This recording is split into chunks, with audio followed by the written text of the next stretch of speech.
The sound of fabric tearing silenced the entire ballroom. "Take it off," Celeste Vaughn snapped as she ripped the sleeve of the maid's black dress from shoulder to elbow. "Let everyone see what you were hiding." More than 200 guests turned toward Maya Brooks, the 32-year-old black maid standing beside the champagne tower. Her uniform hung torn across one shoulder. A faint scar curved beneath her collarbone, but there was no stolen necklace, no hidden jewelry, and no envelope beneath the fabric. Celeste stared at the empty lining. "That's impossible." Maya calmly pulled the damaged dress back over her shoulder. "You searched the wrong woman." At the center of the ballroom stood technology CEO Ethan Vale, the man Celeste was scheduled to marry in 6 weeks. He crossed the marble floor. "What is going on?" Celeste pointed at Maya.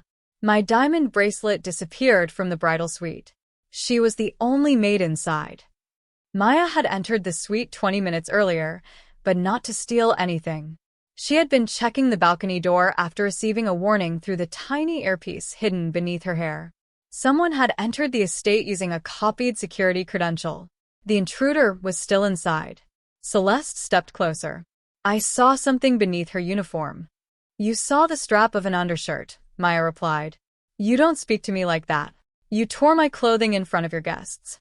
How would you prefer I speak?" Several people lowered their eyes. Celeste was famous for smiling during interviews and humiliating staff when cameras were absent. Tonight, however, nearly every camera in the ballroom had captured her attacking a maid. She grabbed Maya's torn sleeve again. "Security will search every inch of you." Maya caught Celeste's wrist. Not hard, not violently, but Celeste could not move. Her face changed from anger to surprise. "Release me. Stop pulling my clothes." Ethan looked at the way Maya controlled Celeste's wrist without twisting it. The movement was too precise for an ordinary household employee. Before he could question it, Security Chief Daniel Cross entered from the west corridor. "We have a problem." Celeste pulled free. "Yes." "This maid stole my bracelet." Daniel looked once at Maya's torn uniform, then at Celeste. "The bracelet is not our biggest problem." He handed Ethan a tablet. A security camera showed a man in a waiter's jacket entering the private office upstairs. The timestamp was live. Ethan's expression hardened. "That office contains the merger authorization." Celeste looked toward Maya. She must be helping him. Maya studied the image. The waiter carried a tray in his right hand, but the jacket pulled lower on his left side. "Concealed weapon." "He isn't after the documents," she said. Celeste laughed. "And now the maid is a security expert?" Maya ignored her. "The office is above the ballroom." He chose a route with access to the lighting balcony. Daniel understood immediately. He can see the stage from there. Ethan was scheduled to announce the merger in less than 5 minutes. Maya touched the hidden earpiece beneath her hair. "Lock the east stairwell. Clear the stage without creating panic." Celeste stared at her. "You do not give orders in my house." Daniel answered before Maya could. "This is Mr. Vale's estate, and she works for me." "No," Daniel said. "She doesn't." The ballroom doors suddenly locked. The chandeliers flickered. Guests began whispering. Ethan looked at Daniel. "Who is she?" A red targeting light appeared briefly on the white curtain behind him. Maya saw it. She moved before anyone else. She struck Ethan behind the knees, forcing him below the banquet table as a suppressed shot shattered the champagne tower. Glass exploded across the stage. Guests screamed and dropped to the floor. Celeste remained frozen in the open. Maya grabbed her waist and pulled her behind a marble pillar just as a second shot struck the wall. "You pushed me," Celeste shouted. "I saved you." Daniel drew his weapon and ordered his team toward the upper floor. Maya glanced at the ceiling. The shooter expected security to use the main staircase. "He placed something in the stairwell," she said. Daniel stopped his men. Maya removed her high heels, tore away the hanging section of her dress, and wrapped the fabric around her palms. Celeste stared at the old scars running along Maya's forearm. "What are you doing? Ending this before your guests become targets." "You're a maid." Maya ran toward the decorative wall beside the orchestra platform. She stepped onto the piano, caught the balcony rail, and pulled herself upward in one smooth movement. The guests watched in disbelief. She disappeared into the dark service passage above the ballroom. Daniel looked toward Ethan. You asked who she is. Another shot sounded upstairs. Then came the impact of two bodies striking a wall. A man fell through the lighting curtain and landed unconscious on the balcony floor. Maya appeared behind him holding his weapons safely away from the crowd. She had crossed the upper passage and disabled him in less than 40 seconds. Daniel continued quietly. Lieutenant Maya Brooks, former United States Navy SEAL, close protection specialist. Celeste's face went pale. Ethan looked up at the woman wearing a torn maid's dress.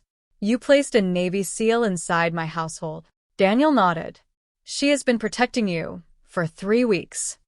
Maya searched the unconscious attacker and removed a photograph from his pocket. It showed Ethan standing beside Celeste outside the estate. A red circle had been drawn around Ethan's head. On the back were 4 handwritten words. The fiancé opens the door. Maya looked down toward Celeste. The missing diamond bracelet was visible beneath the attacker's sleeve. Celeste stared at it in horror. I never gave him that. Maya's voice carried across the silent ballroom. Then explain why he entered with your private security code. Celeste stared at the unconscious attacker. I never gave him my code. Maya descended from the balcony, with the man's weapon secured against her side. Your private code changed yesterday morning. Celeste looked at Daniel. How does she know that? Because I reviewed every security update, Maya replied. Only 3 people received the new code. You, Ethan, and Daniel. Ethan rose carefully from behind the banquet table. My code uses a different sequence. So does mine, Daniel said. Every face turned toward Celeste. She lifted her chin. Someone watched me enter it. The keypad blocks outside cameras, Maya said. And the attacker entered correctly on his first attempt. Celeste pointed at the bracelet beneath his sleeve. He stole that from my suite. He could have stolen the code too. Maya crouched beside him and examined the diamond bracelet. The clasp was intact. No scratch marks. No sign it had been pulled from a drawer or wrist. She pressed the hidden release. A tiny electronic chip had been fixed beneath the diamonds. Daniel leaned closer. Tracking device? Not only tracking.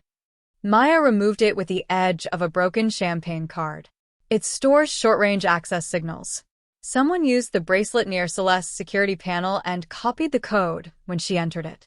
Celeste's confidence returned. There. I was framed too. Possibly, Maya said. Celeste frowned at the answer. You still think I helped him? I think someone needed regular access to your private rooms, your jewelry, and your schedule. Ethan looked toward the staff gathered near the ballroom doors. Who entered the bridal suite today? Celeste answered immediately.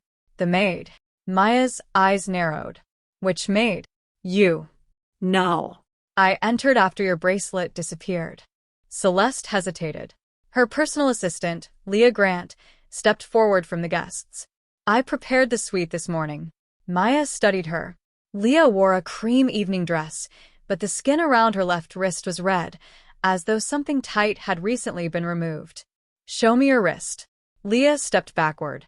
Celeste blocked Maya's path. She has done nothing. The bracelet contains a signal copying device, Maya said. Someone wore it while you used the keypad. Leah began crying. Ms. Vaughn gave it to me. Celeste turned sharply. That is a lie.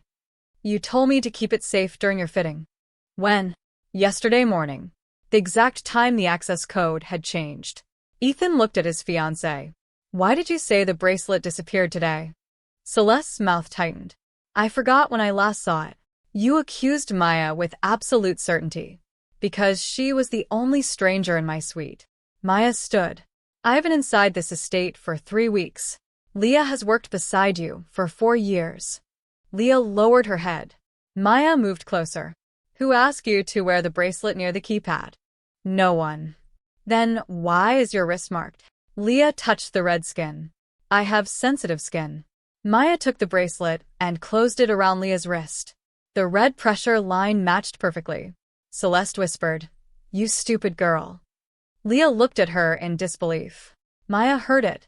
So did Ethan. What did she do? Ethan asked.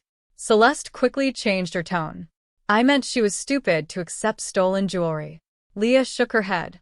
You told me it was part of a surprise for Ethan. Celeste's face went still. You said the bracelet would open the office after the gala. You said I only had to leave it inside the waiter's jacket. The ballroom erupted in whispers. Celeste moved toward her. Be careful what you say. Maya stepped between them. Let her finish. Leah's voice trembled. I didn't know there was a weapon. I thought the man was a private investigator. Who hired him? Daniel asked. I never met him. Celeste gave me the jacket and told me where to leave it. Celeste slapped Leah across the face. Maya caught her arm before she could strike again. This time, she twisted just enough to force Celeste to release her balance. You tear my dress, accuse me of theft, and strike your assistant whenever the truth becomes inconvenient, Maya said. You are becoming predictable. Celeste pulled free. You are still an employee. No, Ethan said quietly. She is the woman who just saved my life. That silenced Celeste more effectively than Maya's grip. Daniel searched the attacker's jacket. Inside the lining, he found a small transmitter and a folded architectural drawing of the estate. The private office had been circled, so had the ballroom ceiling. Maya opened the drawing. 3 small marks appeared above the chandelier supports. He wasn't targeting Ethan from the balcony. Daniel looked upward. Then why fire at the stage? To force everyone beneath the chandelier. Maya ran toward the control panel. A timer hidden inside the attacker's transmitter showed 90 seconds remaining. Ethan stared at the ceiling. What happens when it reaches 0? Maya studied the marked supports. The main chandelier falls. Guests screamed and rushed toward the exits. The ballroom doors remained electronically locked. Daniel ordered his team to override them. Nothing happened. Celeste looked toward Leah. Open the service passage. Leah shook her head. The access panel needs your palm. Maya grabbed Celeste's hand and pressed it against the scanner. The system rejected her. Daniel checked again. Her biometric access was deleted 15 minutes ago. By whom? Ethan asked. A message appeared across the ballroom screens. Celeste Vaughn, access revoked. Then another line followed. Payment received. Final witnesses contained. Celeste stared at the message. Her fear looked real now. Maya looked at her. You hired someone to frighten Ethan and frame me. Celeste whispered. Not this. The chandelier timer reached 60 seconds. Maya climbed onto the stage and examined the ceiling cables. The explosive charges were too high to reach, but the chandelier's emergency descent system could lower it safely if someone restored manual control from the lighting balcony. Daniel pointed upward. The passage is locked. Maya looked at the torn fabric hanging from her shoulder, then at the exposed steel support beside the stage. She wrapped the fabric around both hands. Ethan understood. You cannot climb that in under a minute.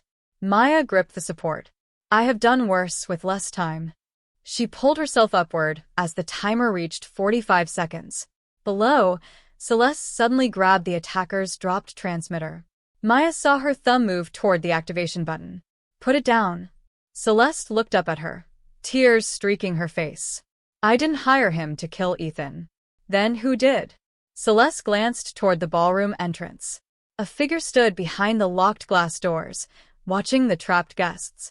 Ethan recognized him first. His own chief financial officer. Celeste whispered. He paid me to open the door. The timer dropped to 38 seconds. Maya climbed the steel support while the ballroom erupted below her. Ethan stared through the locked glass doors at his chief financial officer, Victor Lang. Victor stood calmly in the corridor, one hand holding a phone. Why is he watching? Ethan asked. Celeste tightened her grip on the transmitter. He said the attack would frighten you into delaying the merger. He promised no one would be hurt. Maya reached the lighting balcony. Then why are you holding the trigger? Celeste looked down at the device. I thought this canceled it. It activates the secondary charge. Celeste dropped it. Daniel kicked the transmitter beneath the table. 25 seconds. Maya tore open the lighting console. The emergency descent controls had been disconnected, but the release cable remained behind the panel. She wrapped her torn sleeve around her hand and pulled. Nothing happened. The cable had been locked with a steel pin. Below, Guests pressed against the walls while Ethan dragged two elderly investors away from the chandelier center. Maya, Daniel shouted. 15 seconds. She removed a thin metal tool hidden inside her hair tie and forced it beneath the pin. Celeste stared upward. You carry lock tools in your hair? Maya twisted hard. I worked around people who searched pockets. The pin snapped free. The chandelier descended just as the timer reached 3 seconds. The charges exploded. Instead of falling 40 feet onto the guests, the chandelier dropped the final 2 feet onto the empty stage. Crystal shattered across the floor, but no one stood beneath it. Maya shielded her face with one arm. A sharp fragment cut her shoulder beside the tear Celeste had made in her dress. Ethan rushed toward the stage. Maya, I'm fine. Get the doors open. Victor was no longer visible outside. Daniel restored the ballroom locks from the damaged console. The doors opened, and guests poured into the garden under police protection. Ethan caught Celeste before she could follow. You took money from Victor. She shook her head. He told me you were hiding losses from the board. He said the merger would destroy the company and leave me blamed for it. So you gave him access to my estate? I gave him one temporary code. You also gave his man a jacket and planted your bracelet. I thought the man would steal the merger file and make it appear as though your security had failed. Maya descended from the balcony.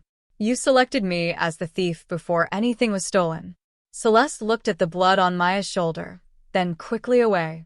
Victor said Daniel had placed an undercover operative inside the house. He told me you were watching me. So you ripped my dress to expose me publicly. I wanted Ethan to see you were hiding something. You found a scar and created a shooting. Celeste's voice cracked. I didn't know there would be a shooting. Daniel searched the transmitter and found a memory card beneath its battery. It contained payment records.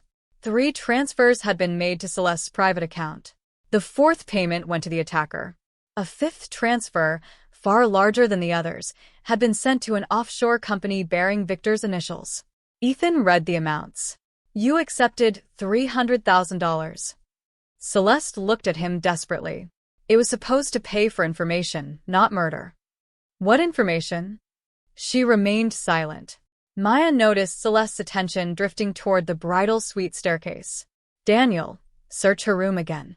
Celeste moved in front of them. You have no right. Ethan's expression went cold. It is my house.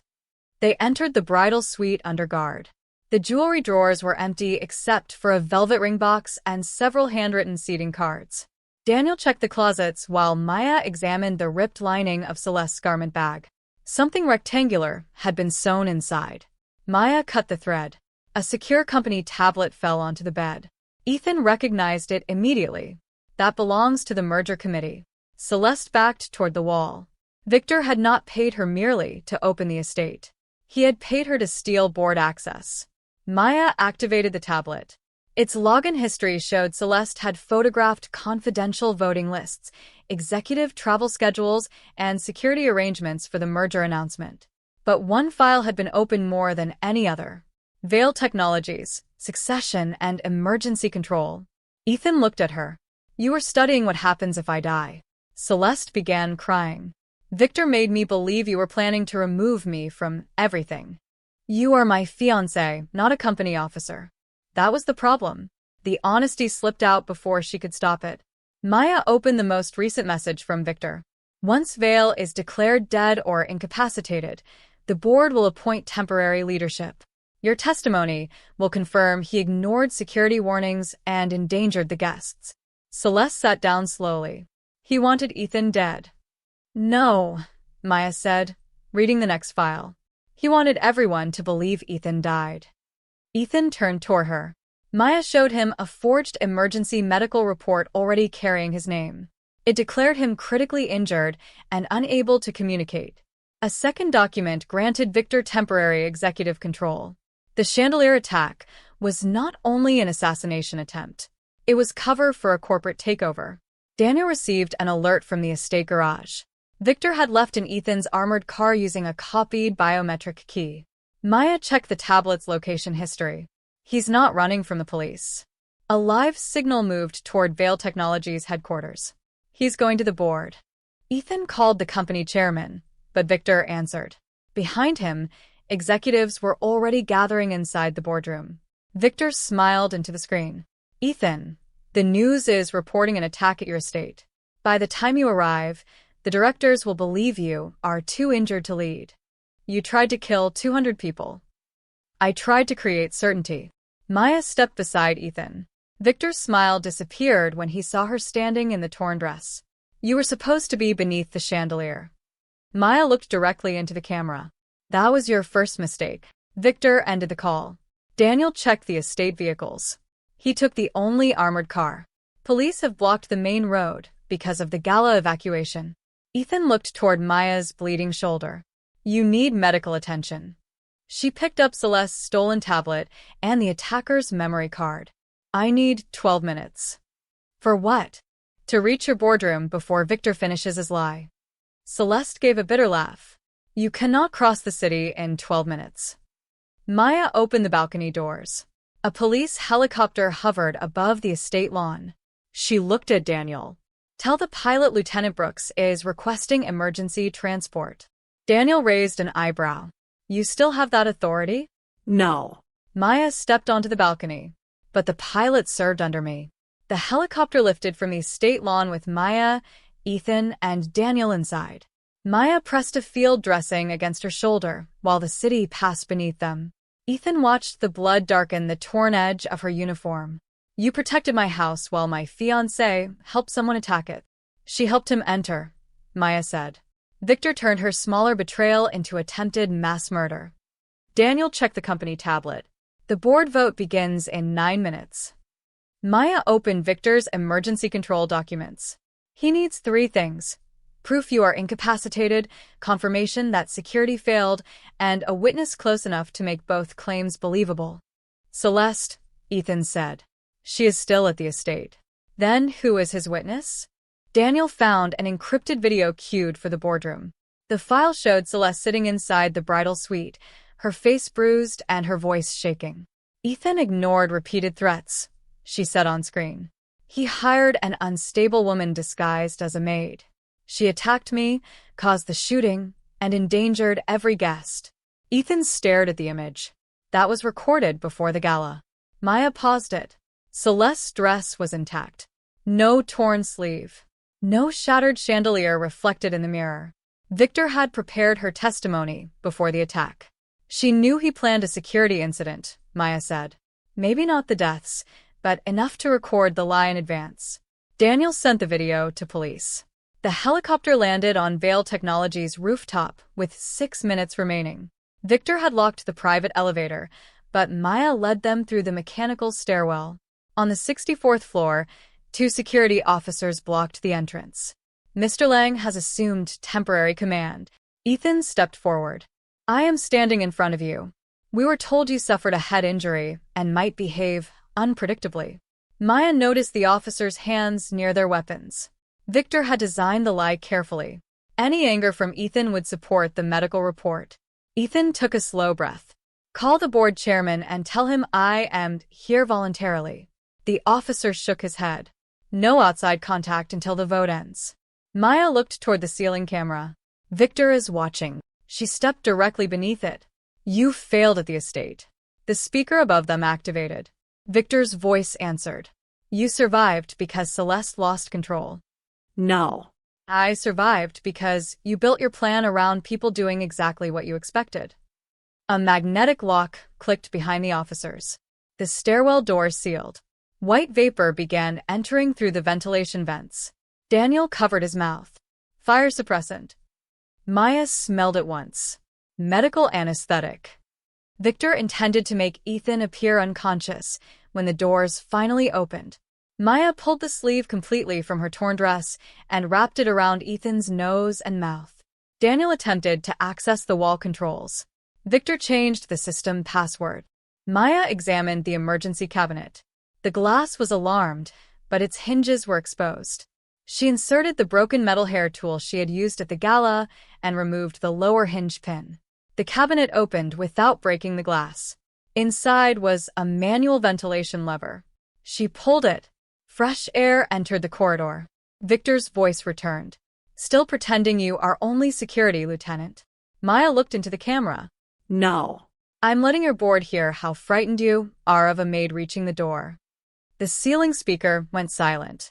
One of the officers slowly lowered his weapon. Lieutenant. Daniel showed him Maya's government service identification. She stopped the attack at the estate. Mr. Lang ordered the gas. The officers exchanged looks. Then both stepped aside. The boardroom doors opened with 3 minutes remaining. Victor stood at the head of the table, wearing Ethan's spare suit jacket. Behind him, the large screen displayed news footage of the shattered ballroom. 12 directors turned as Ethan entered. Victor did not appear surprised. This proves my concern, he said. A traumatized executive has been brought here by the operative who allowed an armed man into his engagement gala. Maya placed the stolen tablet on the table. Your attacker entered using Celeste's copied code. Victor smiled. And your evidence came from the woman accused of helping him? It came from the device you paid for. Daniel projected the memory card's transfer records. Victor's offshore company appeared beside the largest payment. He leaned back calmly. Digital records can be fabricated. Maya displayed the forged medical report. You created this 4 hours before Ethan was supposedly injured. Prepared emergency paperwork. You also created Celeste's testimony before her dress was torn and before the chandelier fell. The directors watched the pre-recorded video. Celeste claimed Maya had attacked her, yet her clothing remained undamaged. Victor's confidence weakened. The chairman turned toward him. You knew the exact accusations before the gala began. Victor pressed a button beneath the table. The boardroom screens changed. Live footage from the estate appeared. Celeste stood in the bridal suite with a police officer beside her. She looked directly into the camera. Maya Brooks planned everything. Ethan stared at the screen. Celeste continued. She threatened me weeks ago. Victor tried to expose her, and she turned the gala into a battlefield. Maya studied the police officer. His badge was reversed. His holster sat on the wrong side. And there was no radio cable beneath his collar. That isn't an officer, she said. The man grabbed Celeste from behind and pressed a weapon against her ribs. Victor's hand froze above the control panel. Celeste began crying. He said he would kill me if I didn't read it. The fake officer tore the statement from her hands. Victor looked genuinely shocked. Maya understood. The attacker in the ballroom had not been Victor's only operative. Someone else had entered the plan and was now controlling its witnesses. The man on screen leaned toward the camera. Victor Lang, transfer the emergency authority within 5 minutes. Victor's face turned pale. Ethan looked from the screen to his CFO. You weren't taking my company for yourself, Victor whispered. I was buying it for someone else. The camera pulled back. Behind Celeste, a second figure entered the bridal suite. An older woman in an elegant black coat. Ethan stopped breathing. Maya looked at him. You know her. He stared at the screen. My mother died 12 years ago. The woman smiled into the camera. Then your company should have learned not to trust death certificates. The woman on the screen removed her black gloves. My name is Evelyn Vale, she said. And this company belonged to me before my son learned how to sign his name. Ethan stared at the mother whose funeral he had attended 12 years earlier. You let me bury an empty coffin. You were easier to control while grieving. The directors shifted uneasily. Maya watched the live feed rather than Evelyn's face. The bridal suite curtains moved slightly, revealing the service balcony behind them.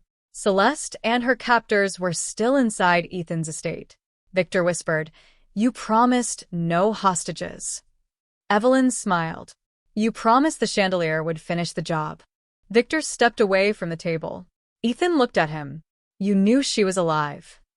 I discovered her 3 years ago. She owned the shell company financing our competitors. Maya opened the merger tablet. The proposed deal would require every hidden shareholder and offshore beneficiary to be identified. Once completed, Evelyn's secret companies would be exposed. That was why the merger had to fail. Evelyn had ordered Victor to create a public disaster, declare Ethan incapacitated, seize temporary authority, and erase the financial records before investigators reached them. Celeste had sold them access because she wanted money and influence. But she had not known she would become the final witness marked for death. Evelyn pressed the weapon against Celeste's back. Transfer control now. The board chairman looked toward Ethan. If we refuse, she may kill her. Maya quietly placed the diamond bracelet's copied access chip beside Daniel's phone. Can this still communicate with the mansion system? Daniel examined it. Within the estate network, yes.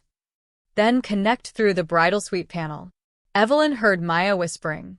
Lieutenant Brooks, step away from the table. Maya looked into the camera. You knew my identity before the gala. I knew Daniel had hidden protection inside the household. Celeste was supposed to expose you before the attack. That explains why she ripped my dress. Celeste began crying. I thought she was spying on me. You were stealing company files, Ethan said. She was. Evelyn tightened her grip. Enough. Sign the transfer. Maya studied the reverse badge on the fake officer. Then she noticed something reflected in the bridal suite mirror. A small green light flashed beneath the balcony curtain. The emergency door sensor. Daniel, send the copied signal now. He activated the bracelet chip. Inside the live feed, the balcony lock clicked. The fake officer turned toward the sound. Maya spoke loudly. Celeste, drop. Celeste collapsed instantly. The bullet passed over her shoulder and shattered the mirror. Police officers burst through the balcony doors. The fake officer swung his weapon toward them, but Celeste wrapped both arms around his knees. He fell long enough for the officers to disarm him. Evelyn ran toward the private staircase. The security doors closed before she reached it. Daniel had used the same copied access chip to reverse every command she had issued. Evelyn pounded the panel. You cannot lock me inside my own son's house. Ethan's voice remained cold. You surrendered the right to call it home when you tried to kill everyone inside. Police arrested Evelyn and rescued Celeste. The live feed remained active as officers removed the elegant black coat. Beneath it, Evelyn wore a medical identity bracelet carrying the name of a woman who had died in a private clinic 12 years earlier.